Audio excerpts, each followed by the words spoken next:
You're listening to the WBT Podcast with Micah Lodge. Listen to all of our podcasts at www.wbtpod.com. Stay informed. Let's get started.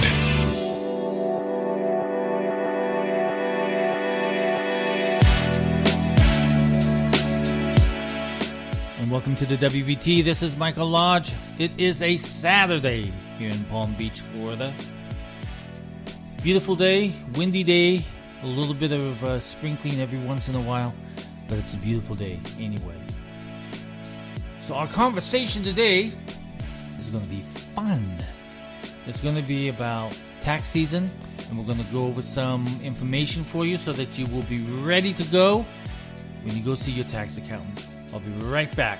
This is brought to you by Lodge & Co., a business and tax advisory firm where your success is our goal.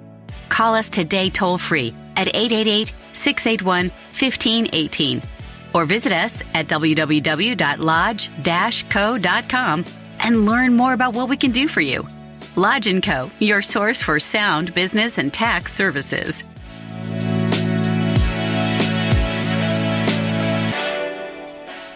Yep, I know what you're thinking. You're all thinking, didn't we just do this? Didn't we just file our tax returns? I thought we were done, and now it's back again? Yes, the IRS in the state, wherever you live, wants your taxes, unless you live in Florida or Arizona or Nevada. See, this Texas. There's one other state. I can't remember what the other state is. But they don't have tax returns.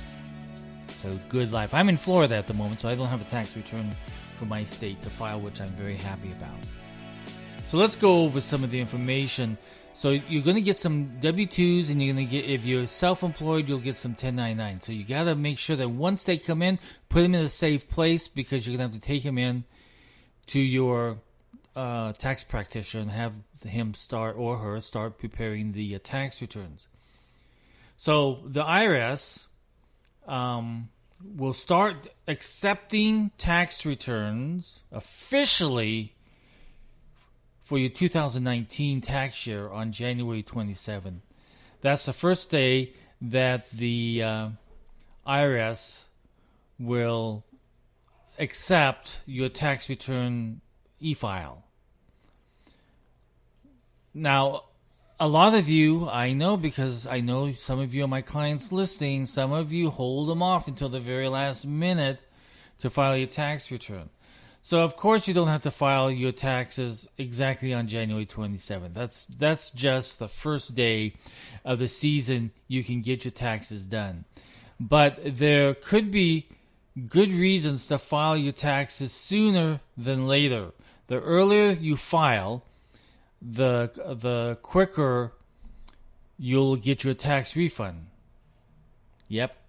So the sooner you file, the sooner it will take. Now, it's going to take about 3 weeks. The IRS is saying it's going to take 2 to 3 weeks for them to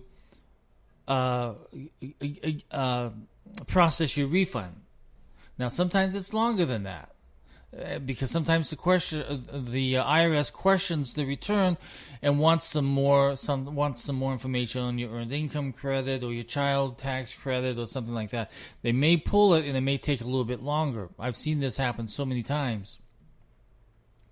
So you're going to say, where is my tax refund? Well, the IRS processes most returns and mails tax refund checks when a refund is due, of course.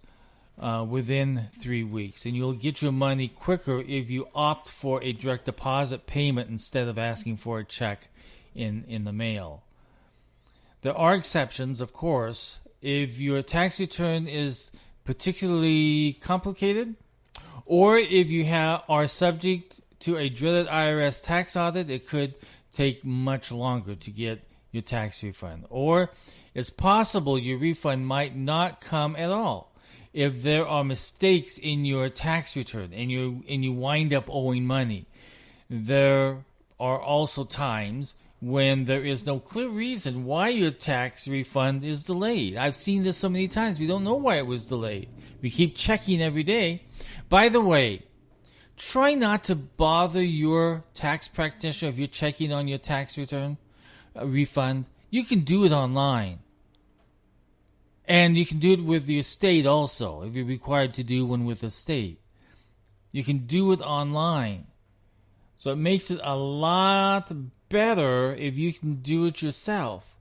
Because your tax practitioner, especially me, I am booked solid throughout the day. And for me to have to stop and go onto the IRS website and check for you when you can do it for yourself, you're slowing down the process of tax clients in my office. You can check your refund online on irs.gov, which is the federal site. You can check it right there.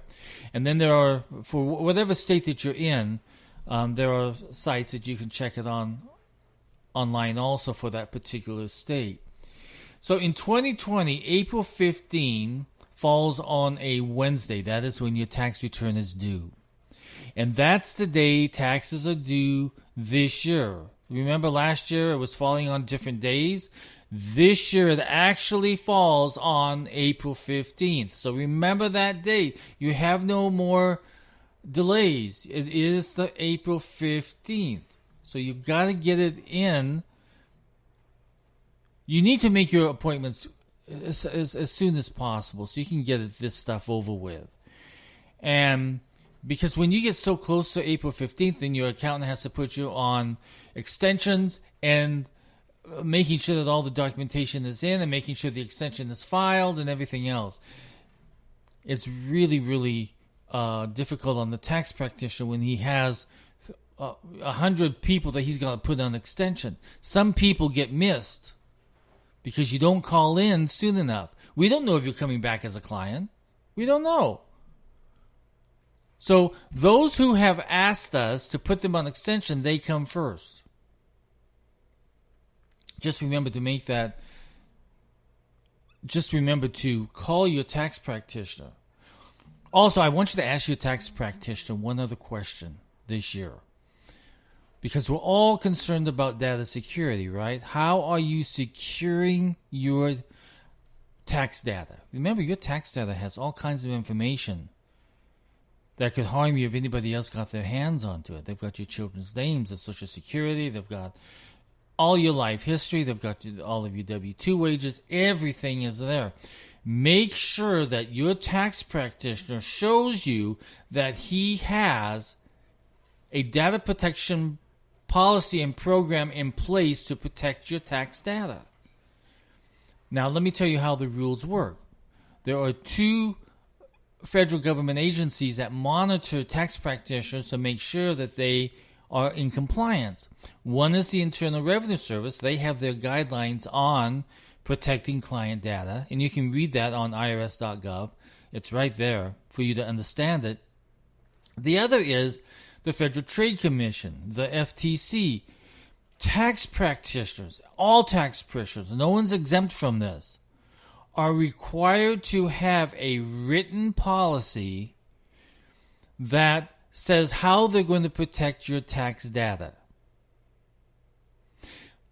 Tax practitioners are under the FTC rules of banks. Banks have these special rules on how to protect client data. Well, tax practitioners are under that same rule. I bet you some of you tax practitioners out there don't even know that they're under that rule. And that's why you have to ask your tax practitioner, how is my tax data protected? How is it protected? And you can go to the FTC and you can look up tax practitioners and the rules that are required of them, and you can go to the Internal Revenue Service. And I would suggest that you do that because you want your data protected.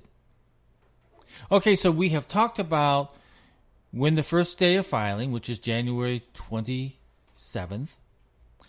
That's the first day that you can actually submit a tax return to the Internal Revenue Service. April 15th is the due date for individual tax returns this year. April 15th. It actually falls on the 15th, which is the legal date that it was supposed to. Other years we've had other kinds of reasons that the Internal Revenue Service took to file on a couple days later or a day later or or whatever the reason was. But this year, there's no excuses. April 15th. And then we talked about protecting your tax data. And you should do it at home, too. You should have all of your tax returns either uploaded into a safe place, scanned into a safe place, or secured in a locked filing cabinet. You have to protect your tax data. Fraud is out there. And by the way, if any of you are getting phone calls, because we have to go through this every tax season, if you're getting calls from the IRS, they're never going to call you. That's not the Internal Revenue Service. They're not going to call you and threaten you that you're going to get arrested and you better do something, or you have to put money on a Best Buy phone card or whatever they ask. They don't do that. They will never call you. They will send you a letter, the kind of letter that when you see IRS on the envelope, you get scared. That kind of letter.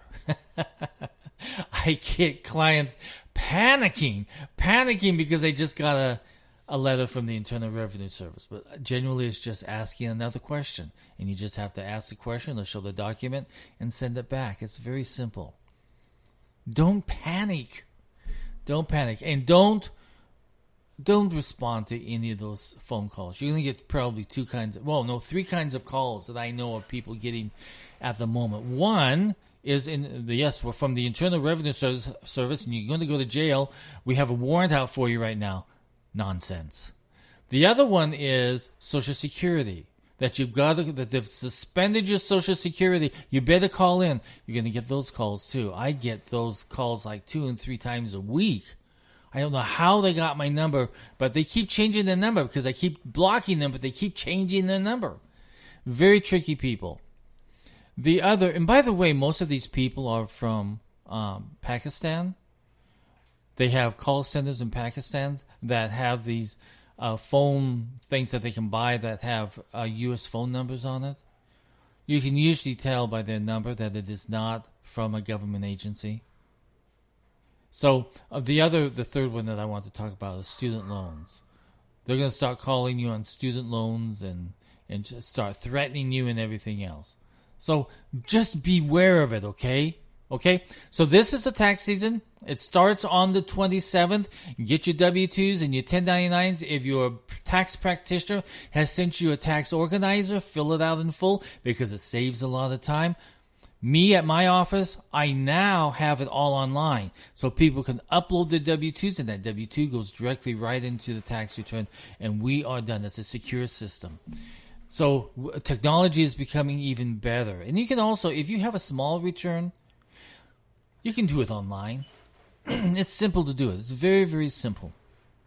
So, listen, get a good tax practitioner. Make sure that you're asking the right questions. Don't be afraid to ask your tax practitioner questions. If he doesn't know or she doesn't know the answer, maybe it's time to get up and walk away.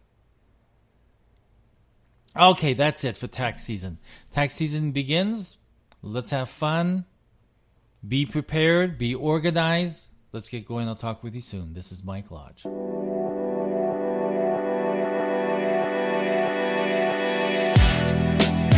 Thank you for listening to the WBT with Michael Lodge. Join us again tomorrow as we explore more about business and taxes. Follow us on iHeartRadio and go to our podcast website at www.wbtpod.com.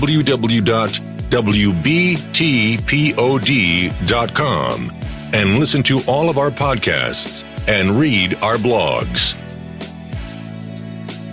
This podcast has been produced by Michael Lodge, fully focused on content.